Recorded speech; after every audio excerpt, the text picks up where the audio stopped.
अऊज़ु बिल्लाहि मिनश्शैतानिर्रजीम बिस्मिल्लाहिर्रहमानिर्रहीम अल्लाहुम्मा सल्लि अला मुहम्मद व आले मुहम्मद। मोमिन किराम, माह मुबारक के रमज़ान रहमतों, बरकतों और फजीलतों का महीना है।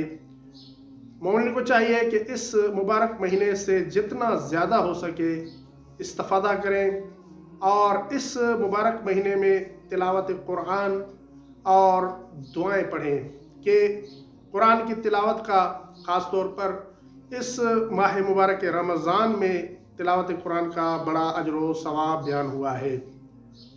कुरान मजीद की एक सूरा है सूरह क़द्र के जो तकरीबन तमाम मोमिनीन को याद है। इस सूरह की फजीलत बहुत ज़्यादा है।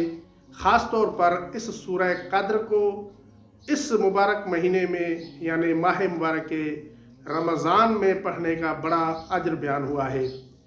हज़रत शेख अब्बास क़ुमी रहमतुल्लाह अलैह मफ़ातिहुल जनान में इस सूरह क़द्र का एक अमल बयान करते हुए लिखते हैं, जो शख्स सहरी और इफ्तारी और इन वक्तों के दरमियान इस सूरह की तिलावत करे तो उसके लिए उस शख्स जितना सवाब है जो राह खुदा में ज़ख़म खाए और जान कुर्बान करे, इतना सवाब है सहरी के वक्त और इफ्तारी के वक्त सूरह क़द्र की तिलावत का।